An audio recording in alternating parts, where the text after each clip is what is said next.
Hey, everybody, go ahead and fire away. Any questions? Anything goes? Hey, Unmute Greg, yourself and type in. Hey, how you doing tonight? I'm doing good. I got a question for you. I'm having a little bit of a dental issue right now. Hey, So cypress versus clove for addressing infections in the mouth and the sinus.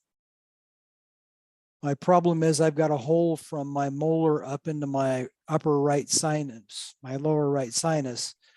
So I'm trying to knock out the infections that might be in yeah. there. So it has pierced into the sinus?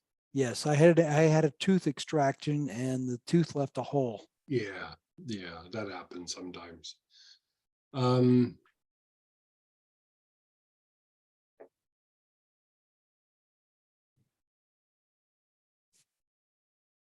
do you have any myrrh? Yes.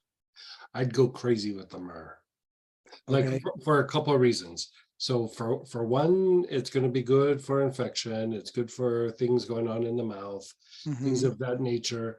But it's also going to help with pain. And if you get a little bit up into the sinuses, like if Mm-hmm. you're like gargling or something and you get it up, clove is Yeah. going to burn like crazy. Oh And yeah. Yeah. It lights things up. yeah, and the myrrh is going to be very soothing. I Mm-hmm. would go really hard on the myrrh. Okay. Like use it as a gargle, take a few drops internally, Mm-hmm. inhale it. I don't know that I would do a neti pot with this. I mean, it probably would be okay, but I mean, I'd just do whatever your dentist said.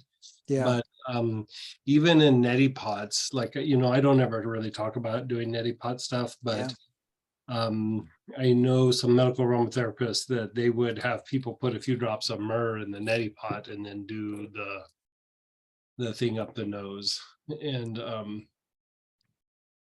I think between taking some internally and then doing a pretty strong mouthwash with it, it Mm-hmm. should help. It should help with infection. It should help with pain.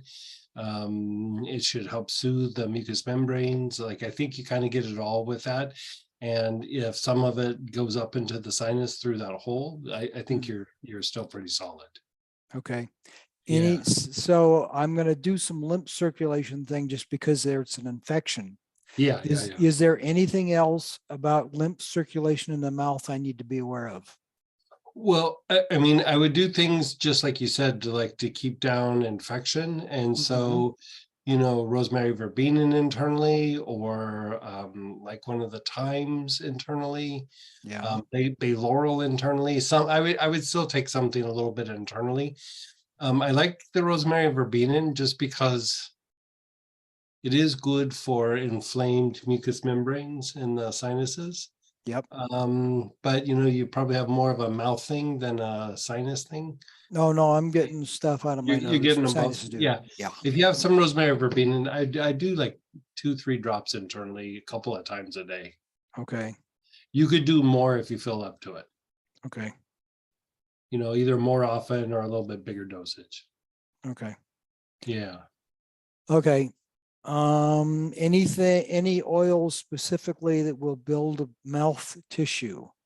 Like so I know that there's been food trapped in a hole back there, and Hmm. it's caused some infection, which has caused some of the tissue damage. Hmm. Anything to rebuild tissue in the mouth? And we're not talking about the hole into the sinuses. We're just talking like gum line. You're right. Let's just talk about gum line right now.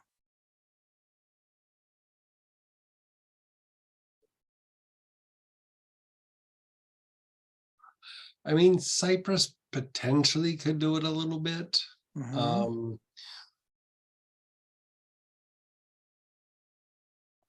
I would say even Shazandra if you had it. Got some of that. Um, I would do the Shazandra to be honest with you. Okay. Um, a couple drops internally at night before you go to bed.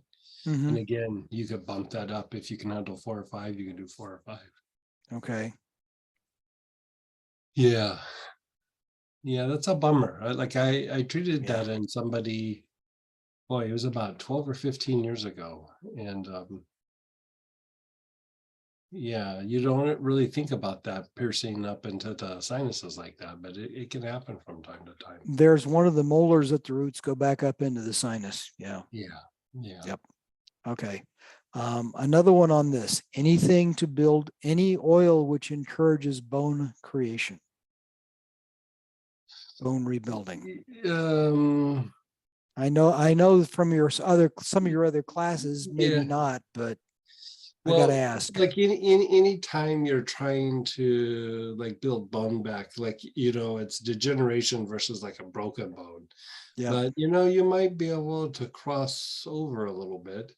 But oil wise, marjoram can be very helpful with that. But Marjoram neat on the area or marjoram you topically can outside. outside, like Okay. you just get it outside. It doesn't have to be super close. Yeah. And then there is an herb um, called Solomon seal, and Yeah. that is actually used to help bind even like a really like badly broken bone. Like Mm-hmm. even if they're not seating up right, Right. like Yeah. it's like a really bad broken bone, Mm-hmm. spiral breaks, things like that. It's amazing. I have Okay. used it for osteoporosis sometimes, um, but for growing back some bone that's degenerated, I mean, you can give it a shot, but Okay. I'm not sure. Yeah. I And at think this, if you do that, 3 or 4 capsules, like a couple of times a day. The okay. other thing that they used to use, I always used the Solomon seal, but is big dosages of nettle, like stinging nettle, Yeah. just because it's got a real high calcium content. Yeah. And it's in a plant material, so it's really easy for the body to assimilate. I Yeah. always found that the Solomon seal worked better for stuff like that, but in theory it would work. But Mhm. it's one of those things that it's hard to gauge like how well something works because you're usually in some sort of nasty problem that you're trying to solve, and Yeah. it's not like this is going to get better in 4 weeks. It's just you're trying to like prevent a surgery or prevent Yeah. a you know what I mean. And so Mm-hmm. it's not like you can go, this will cut two-thirds of the time out or something. You really can't gauge any of that. Yeah. And so yeah. Okay. All right. Thanks.